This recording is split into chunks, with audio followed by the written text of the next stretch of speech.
Décoder l'astrologie, le podcast qui vous aide à interpréter le langage cosmique. Mon nom est Maude Vallière et je vous accompagne dans l'exploration de votre carte du ciel sous la lentille de l'astrologie ancienne.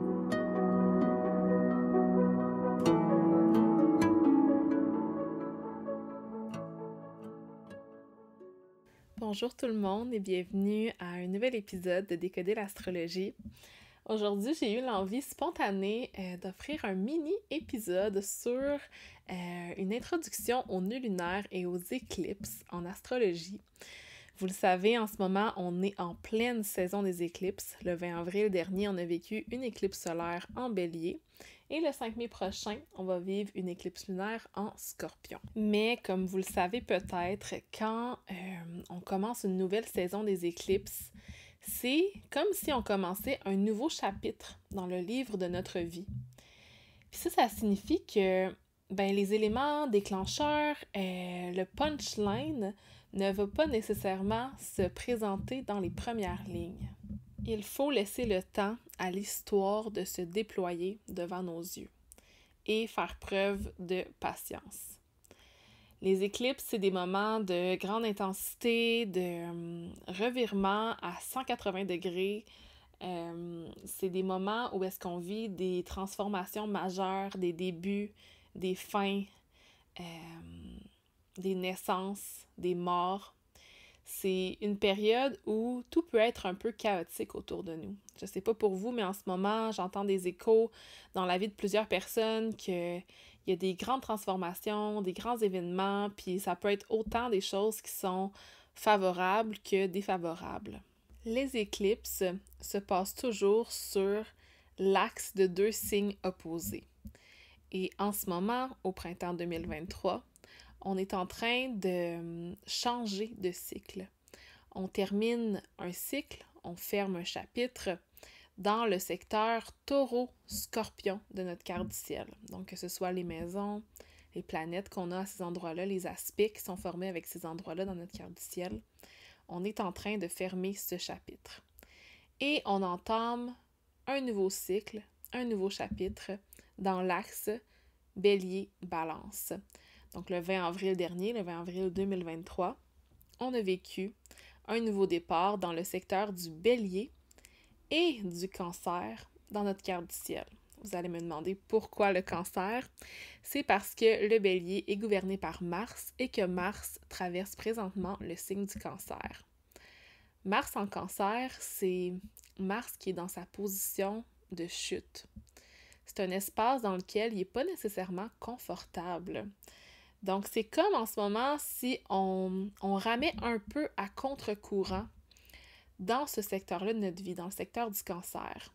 Puis en même temps, on vit de grandes transformations, un grand nouveau départ, une naissance dans la maison du Bélier, dans notre carte du ciel.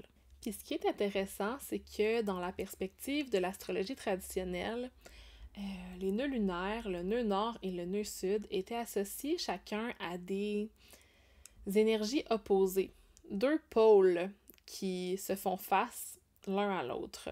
D'un côté, tu as le nœud nord qui était associé au point dans le ciel où la Lune commençait son ascension sur son orbite. Elle s'en allait vers le haut. Donc, on associait ce point à l'idée d'augmenter le volume dans un secteur de notre vie.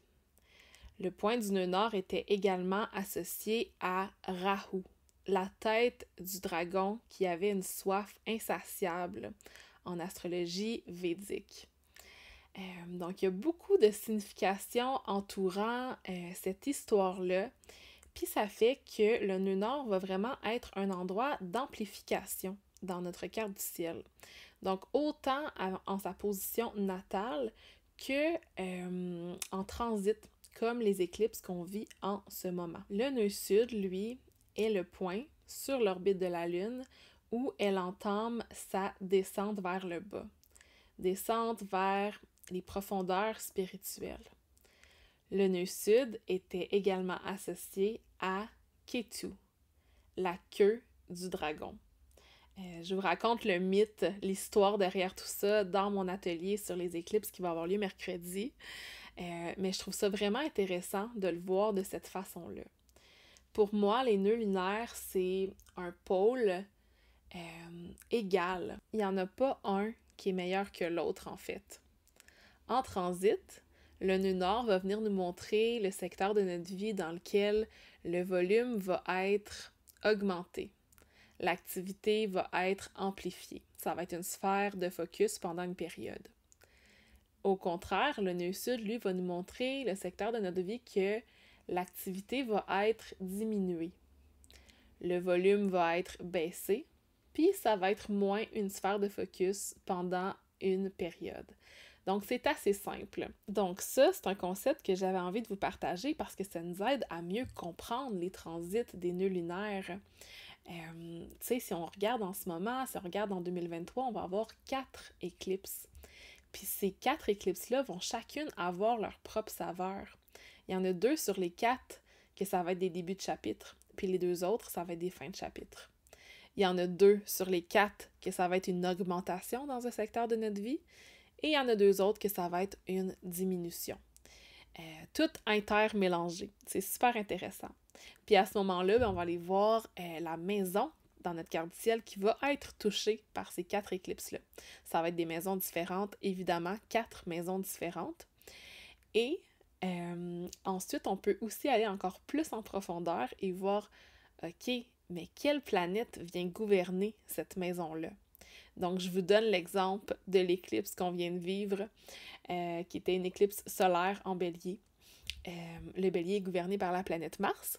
Donc, le maître de cette éclipse était Mars, qui traverse présentement le signe du Cancer. Donc, ça va également affecter le secteur du Cancer dans votre carte du ciel. Fait que chacune des éclipses de cette année va avoir 2 maisons dans votre carte du ciel qui vont être activées. J'ai inclus justement dans l'atelier des petits tableaux qui vont vous montrer quels secteurs de votre vie sont associés à ces maisons-là, puis on va remplir des petits exercices pour analyser en profondeur chacune de ces 4 éclipses-là. Ça paraît-tu que j'ai hâte de vous présenter cet atelier-là? J'avais juste envie de vous donner l'eau à la bouche aujourd'hui, de vous faire un petit extrait de ce que je vais vous partager. On s'entend, le tout va durer 2 heures. Là, j'ai fait un petit 7-8 minutes. Puis j'aime beaucoup ce nouveau format-là. Ça fait plusieurs fois que j'ai envie de vous partager des trucs qui, je pense, peuvent être utiles en ce moment pendant la saison des éclipses ou à n'importe quel autre moment pour mieux comprendre votre carte du ciel. Mais j'ai pas toujours 1 heure de podcast à vous présenter. Et sur Instagram, la limite de temps, c'est 1 minute 30. Parfois, c'est un petit peu... c'est pas assez, en fait. Fait que je pense qu'une petite série de mini-épisodes sur le podcast pour vous introduire à des sujets, ça pourrait être le fun. Dans des moments comme celui-ci où je suis en mode création de mon prochain atelier, j'ai envie de partager des petites bribes ici et là. Fait que je vais peut-être faire ça avec les prochains aussi. Donc, vous me direz si vous aimez ce nouveau format-là. Je vous invite à vous joindre à moi ce mercredi 3 mai pour l'atelier sur les éclipses. Si jamais vous écoutez ça un petit peu en retard en 2023, vous pouvez m'écrire en privé pour acheter l'atelier sur Instagram ou par courriel, ou vous pouvez aller voir sur mon site web qui va toujours être maudevalière.com avec une section atelier pour vous procurer l'atelier en rediffusion. Donc, je vous remercie beaucoup d'avoir été avec moi aujourd'hui. J'espère que cet épisode vous a plu et on se retrouve dans le prochain mini-sode.